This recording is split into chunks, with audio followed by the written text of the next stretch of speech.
is the horror flick, Digger Dish, Super 6, Big Mitch. And I'm kicking in doors with all three O's. And I'm bringing 28s, 101s because we Vegas Suns. It's the Chronicles. And you in the Meadowlands. Yeah, you in the Meadows, man. And you already know what made me. 530. What that mean? Oh, that boy's a desert baby. Oh, yeah. Hubba Dub, Scrub, 22-inch gold Dana Things, and Big Bolo Yang. I can never sit on my claims. Welcome to Vegas Chronicles with the whole Super 6, Mr. Digger Ditch, Big Mitch. And today, like any other day, y'all know what we do. We kick actual factuals with no additives or no preservative, just raw and uncut like what? Like summer sausages and crackers. You already know. Shout out to everybody that's been rocking with my platform. Shout out to everybody that's been giving me positive feedback. First and foremost, let's clear one thing. I've been doing a push-up challenge, right? As obvious, you got trolls. Some people say I'm not doing push-ups because my chest don't touch the ground. First of all, look at my picture. Obviously, what I do works for my chest. Number two, when your chest touch the ground, you release tension off your pectoral muscle. I've been lifting weights since I was 10 years old. I know how to lift weights and I know how to train. So the way I do push-ups is keeping tension on my pectoral. That way I get that squeeze and that burn at all time. I want to feel my push-ups. I don't just do push-ups to be doing them. And that's why my chest is 50 inches. I have a 50-inch chest. Okay? So when you clowning me about my push-ups, know what I'm doing and know that I know what I'm doing. You do you. Let me do me. Then let's get into Vegas Chronicles. With all due respect.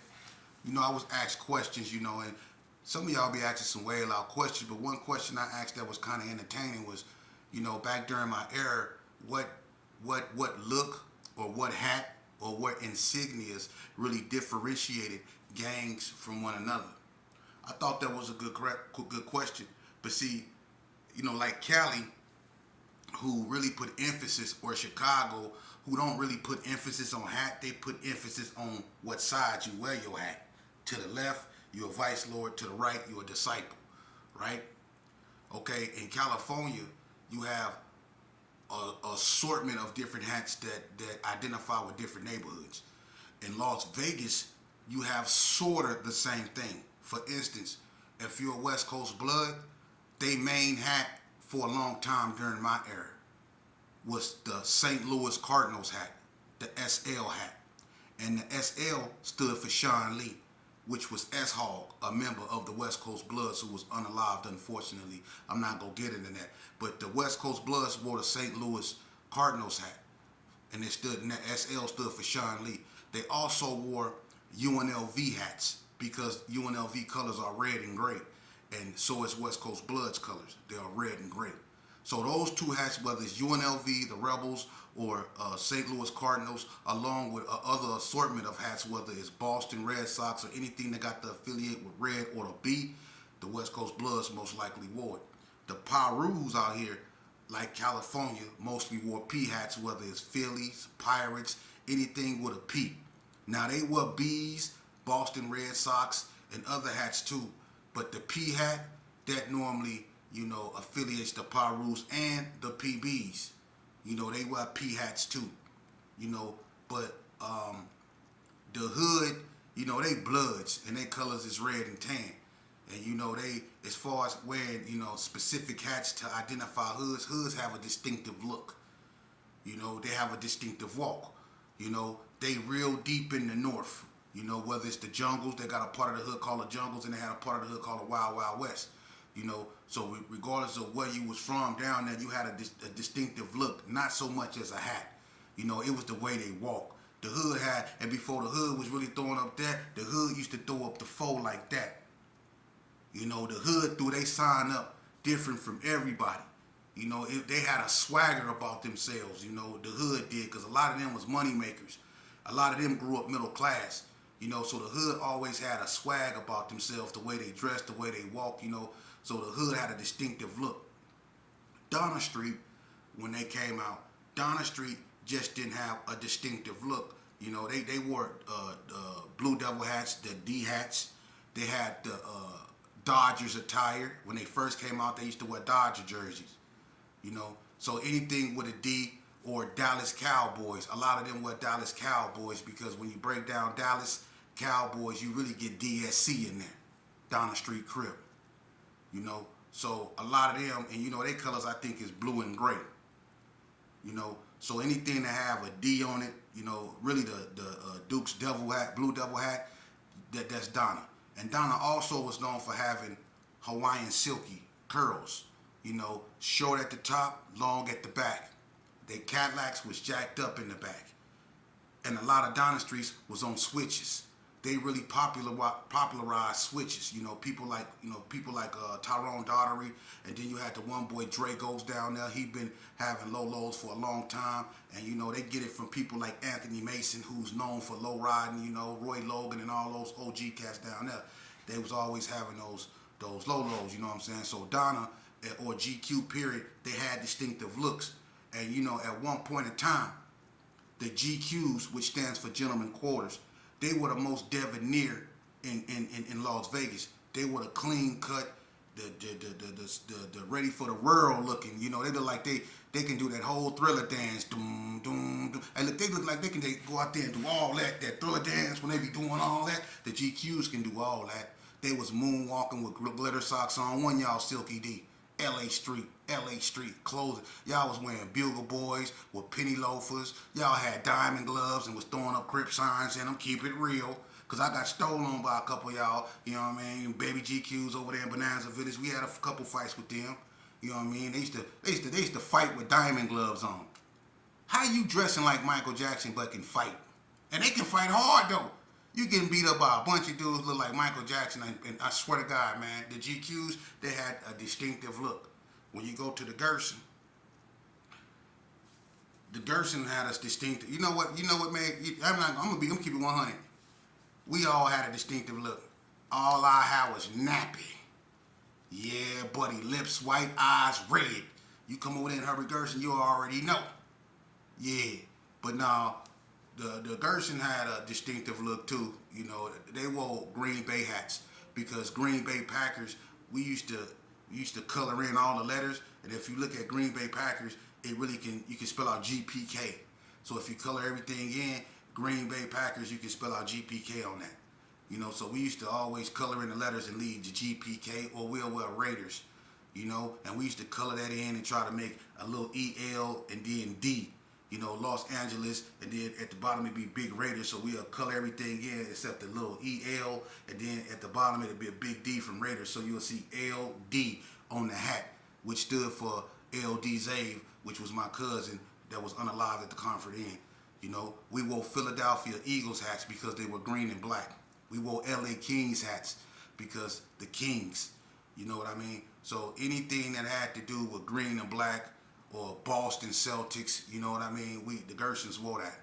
You know, the Parus wore Boston Celtics, you know, because the Parus were red and green. So the Parus wore a lot of green. They didn't wear Green Bay though, or anything like that. You know, 40 Block wore like Cleveland Browns, so did the Brownies, anything that have to do with Browns. Raiders was like a universal color in Las Vegas. The Raiders was probably the most popular hat that was ever worn in Vegas because it was the Eazy-E look. You know, whether the Raiders was your team or not, mostly everybody's had a Raiders hat because it was all about the look. The Raiders hat, the glasses, the Lokes, the Jerry curl, the Raiders jackets, either the Levi's, the corduroys, the Dickies, or whatever you wore. You know, with the spot belts or the Lotto shoes, the Diodoras, the Gangster boots, the Sergio Valentes. You know, the shell toes, the suede Adidas, the original Filas, the BKs. This is what we wore, you know, back then. The Troops, you know, all that. That's what we was rocking back then. So we had a certain look, you know, and that's with everybody, you know. And a lot of people that didn't have Jerry curls, like the Rolling 60s, you know, they wore Seattle Mariners hats, the S hats, or North Carolina, you know. And you know, one thing about the 60s, they didn't need to wear hats because one thing about the Rolling 60s, they had a distinctive look back in the days. Like if you see like Lil Draw, Sticker Bush, Mook, all them, they all had leisures, you know, which is like bushy curl perm lookings, you know. So when the 60s had a distinctive look. So if you see the dude with a leisure curl, you knew that was a Rolling 60s because they was the only ones that really wore that. Everybody else was basically wearing Hawaiian silkies, you know.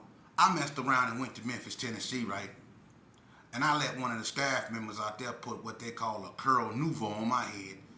I'm thinking it's finna be clean and it's gonna look like theirs. But what I didn't know is that, you know, that's their culture out there, and they know how to take care of that stuff. Now it looked good for about 3 days, because when I got out, you couldn't tell if I had a perm or a curl. You know, it was just straight and wavy, right? But I remember one day I was by the boys club, man, and me and Max, it was me, Max, Rip, and King Roger D, and we were just out there. Max play a lot, and little Max decided he wanted to rub his head, like feel my hat, and I ain't been taking care of it. I didn't have, you know, the conditioner and stuff to put in it, you know what I mean? Because curl nouveaus wasn't popular out here in Vegas, so I didn't have the stuff to keep it up. So I used to think just putting grease in it to keep it looking straight and wavy. Well, when Lil Max went to go do this right here, and he like tried to touch my hair, it looked soft, but it wasn't. It was hard as out of, man, he did this right here, man, my hair started breaking off, man. He did this right here and literally rubbed a bald spot in my head, man. I had to cut that out, man. They talk so bad about me, man. I was walking around with a curl nouveau. Looking horrible. But anyway, yeah. So when it comes to distinctive looks out here, like the Northtown Gangsters, they wore New York Yankee hats. But a lot of them used to go to the Indo Mall, and you know how you have the N and the Y together. They'll put a slit between the Y to make it a T, so it'll stand for Northtown. You know, so the NTGs used to do that, you know, and they wore other material too, you know. But Vegas is different from California, you know, because I'm going to tell you, a lot of people went by, you know, you can see a person with a SL hat and be like, okay, he from the coast. But Vegas isn't real big. So to be honest with you, if you was really in the streets, people knew you by your face. People knew you by your face out here. You know, it's not like California where you have to wear something and people be like, okay, that's woo woo woo. Out here, if you was really out there in them streets, people knew you by either your car or your face. You know, now if y'all all got together and put on y'all attire, and people be like, okay, that's such and such. But people basically knew you by your face, for real. And they didn't have to know you personally. Like from them Donna streets, a lot of them was skinny with long curls and big teeth, you know. And a lot of them, they think everything funny. When they shooting up your neighborhood, they laughing. When they stomping you out, they laughing. When they slamming 40s on your head, them Donnas be laughing. Everything funny to them. They went in the Indo Mall with some Louisville sluggers and beat up everybody up in there. They put on some hockey masks, the Donnas did, and went up in the Indo Mall and beat up everybody with Louisville sluggers and was laughing. They whooped security out up in there and was laughing. It was a joke to them, you know. That's how Donna was. You know, so if you see a cat that's skinny with big teeth and he roll up on you, he got a Hawaiian silk, he's Cadillac Jack up in the back, and he look at you and he go, get low. That's them Donnas. For real. Them NTGs, I'm going to tell you this right here. When it come to put in work, I done seen a lot of people do drive-bys on the Gerson, right? The Bloods used to come through there, and they used to wrap up with their little red on, their red rags. They look like cherry suckers coming through there blowing. But the Northtown Gangsters, the wear they rags, they wear they rags the coldest when they put in work. The Northtown Gangsters, they know how to wear they rags the coldest. I don't know if it's a California thing or they got it from Cali, but the way they wear they rags, man, it's cold. It's like it's a real blue rag mask, but it's really two masks. But the way they adjust, it's cold, man, and it come through your neighborhood, man, and it's a frightening situation. If you ever come face to face with them cats like that, it'll scare you. It will. The NTGs had the coldest way to wear their mask, man, when they put in work, the Northtown Gangsters. So, you know, Vegas had its own twist, its own little things. You know, the 50s had a certain way they got down. You know what I mean? A certain way they looked. You know, at one point, the rolling 50s, they used to wear white T-shirt, Chucks, and 501s. That was their number, 501. So they used to all wear Levi's. You know what I mean? Blue Levi's, white T-shirt, white Chucks. You know that was a UCC. You know? Just like if you seen a cat with a coat on and it had a bull on it, like the Slip Malt Liquor Bull, you know, and at the top it say GQs don't bull, you know what? You knew that was a GQ. You see, so Vegas had its looks. Or if you seen a cat with a red shirt, you know, and it had a skull on it with a red rag, with a something in his mouth smoking, that was a Paru. That was a Paru or a Playboy. But the Playboys really rock bunnies. you know. But they had two skull emblems. It was one where the skull was on H your mama. He got on glasses, and it had something in his mouth. And then it had like a demon skull with his mouth open real wide, and it had a red rag going around his head like that. The Bloods used to wear that, and they used to get it from Head West. You know, so we all had different type like insignias and stuff out here that people wore, you know what I mean? But what really defined a person out here in Las Vegas was the work they put in. Because you can look a certain way, but if you ain't had no name to go with it, wasn't nobody looking at you. For real. You know, and I'm going to be honest with you, man. It's one thing to talk about this, and when I do, I kind of get emotional because I look at what's going on today. Like someone asked me, you know, and I don't know. So, you know, I'm not being disrespectful, but someone said, Sheep, you know, what's an alley shot Kingsman? And, you know, I was having a conversation with one of my partners, and he was a Blood. He said, man, what's an alley shot Kingsman? And I'm going to be honest with you. I had to tell him, I don't know. And I'm not saying that to be disrespectful. Because when I left the street, there was no such thing. I know the alley shots, and I know what a Kingsman. But I don't know what's an alley shot Kingsman. That's something they put together and carry arms. I have nothing to do with that. I don't know nothing about that. I can't speak on that. I'm not going to disrespect them because you got some people that believed in that.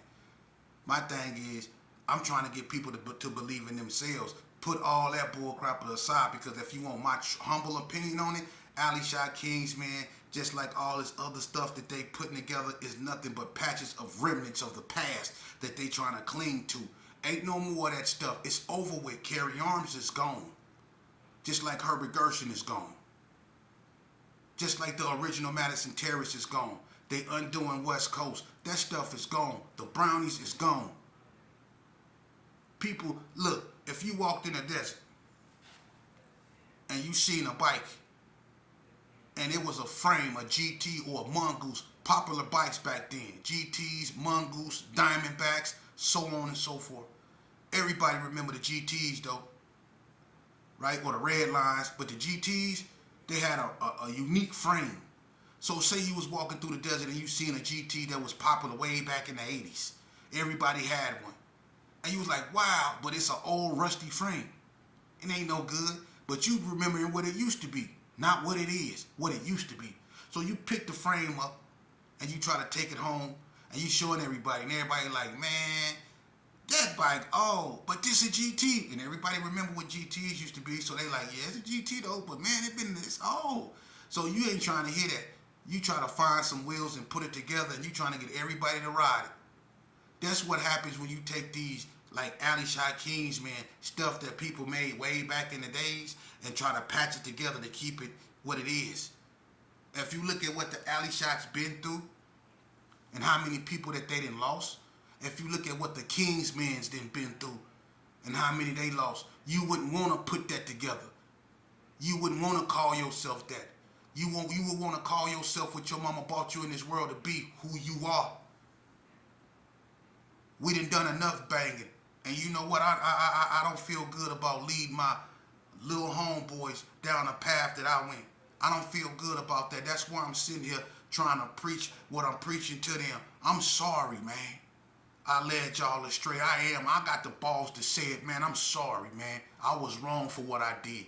I hurt families. I'm sorry for the pain I caused people and people's moms, man. Back in the days, I basked in it. I laughed at it. I felt good about it. But I'm a adult now. I'm a man, and I got a child too. You see? So I don't feel that way no more. I look at the carnage that I done, man, and every time I'm telling you, sometimes I break down because I done so much of it. How many of y'all came to that harsh reality? How many of y'all have accepted that type of responsibility? We love to run to God, but do we really repent? Do we really repent? We say, God, forgive me for my sins. What sins? Y'all want to put them all together because y'all don't want to think about them. Y'all just want to go up and do all the carnage, run to the church of the mosque and say, please, God, forgive me for my sins. Which ones? Yeah. Which one? Y'all don't even want to think about what y'all have done in the past. Y'all just want God to forgive you so you don't have to think about it no more and you can move on with your life like it never happened. But what about the people you left scorned? They gonna have to think about that for the rest of their life. I think about it. I think about what I've done to people and the memories that I've left them and the void that I've left them. I'm gonna have to live with that for the rest of my life, man. Youngster, let me tell you something. When you raise your pistol at your brother, because that's 9 times out of 10 who you gonna use it on, someone that look like you. So when you raise it, just notice when you pull a trigger and you do what you do, ain't no taking that back. You not gonna win no medal. You not gonna gain no superpowers. You not. You gonna be on a run and people you thought that loved you go turn on you. They go tell on you because it's gonna be a award out for your arrest. And people you thought that didn't work with them people, work with them people. And they gonna work with them people to get you off the street. Yeah. Now, not all your homeboys might not feel that way, but are you willing to take that risk? Because you go find out. And they don't all have to be working with them people. Only one do. And we all know if you in the gang, 94% of them ain't, if they ain't working with them people, they got some type of affiliation with them. So remember that when you decide to pull a trigger. Y'all think y'all parents just don't get it when they telling y'all what they be telling y'all, when they tell y'all to get your behind in the house and to stay away from certain people. You think your parents be tripping, huh?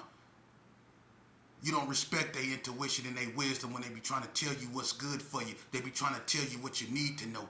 And you get mad at them because they don't tell you what you want to hear. So you go with your homeboys and then you get caught up and you get that little phone call. You call home and you telling your mama what happened or your father what happened. Now you want to hear everything they got to say. Now you want them to show up in court and tell the judge how much of a good kid and how misunderstood your sorry ass is. Excuse my French, but... And, yeah, and look, y'all not even the least bit rattled that y'all might not get. A lot of y'all got 8 kids, 7, 6, 5, and y'all rely on the government subsidies to feed your family. And now we in an peril. Look at where we at. We at an impasse now to where we might not get, you might not get your stamps next month. Now what? Now you're going to be forced to do things you don't want to do. You see? We don't get it. We too busy trying to prove each other wrong. We'll spend our whole life trying to prove each other wrong. Trying to kick dirt on one another's name. You'll spend your whole life doing that. Trying to ruin somebody else and don't even know yourself. You too busy telling people what they is and what they are not, and you don't even know what the hell you is. We got to do better, man. Yeah, we could talk about how the Gersons did this, how the Gersons got into it with whoever, or how the hood did this, or how the hood got into it, but to no avail. But what's gonna happen? At the end of everybody get arrested, somebody told, and the mother is burying their child. That's all that's going to end. Ain't no medals given out. Ain't no money being given out. Ain't no nothing. And I'm telling you the honest to God truth. But we so much of under a curse that the fact that people is arguing with one another, the fact that these babies is dying in California, and excuse my French, they probably go flag me for that. I don't care.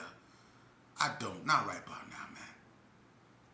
I don't. I love my people, man. Y'all beautiful. Y'all just need to love y'allself. And y'all don't need to come together to go against no one, because the biggest enemy the black man has ever had was himself. The only reason why people call us disrespectful words is because we call ourselves disrespectful words. The only reason why people are doing the disrespectful and unthinkable things to our women is because we have done disrespectful and unthinkable things to our women. Think about it. The only reason why people coming in there and they snatching our babies up is because we used to snatch each other up. You see? People are doing to us the very exact thing that we have been doing to one another for I don't know how long, man. And we the key to our own salvation. We are the anchor to our own hindrance.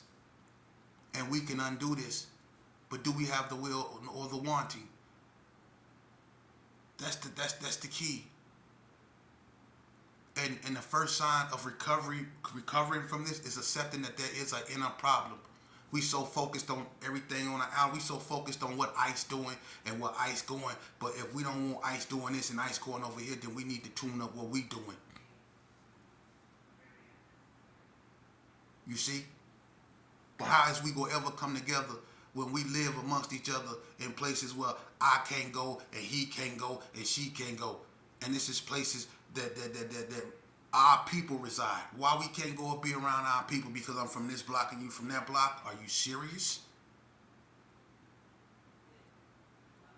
We gonna have to get rid of that, man. Now, there's been so many people talking about unification and blacks coming together, but to no avail. We don't want to hear that. Why? Why can't blacks come together? Why it always got to be tribalism? Why it always got to be us against them? Why? I mean, you got to understand something, man. Look.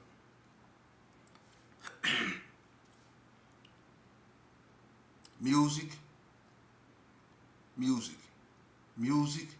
and movies, propaganda is a powerful tool. Read The Art of War. Propaganda. You see? Music. We didn't used to be like this. When our music was conscious, we were conscious. We loved one another and we looked out for one another. We had our problems, but not like this. And when someone did something to one of our women, the whole neighborhood whooped them out. Y'all remember that? And the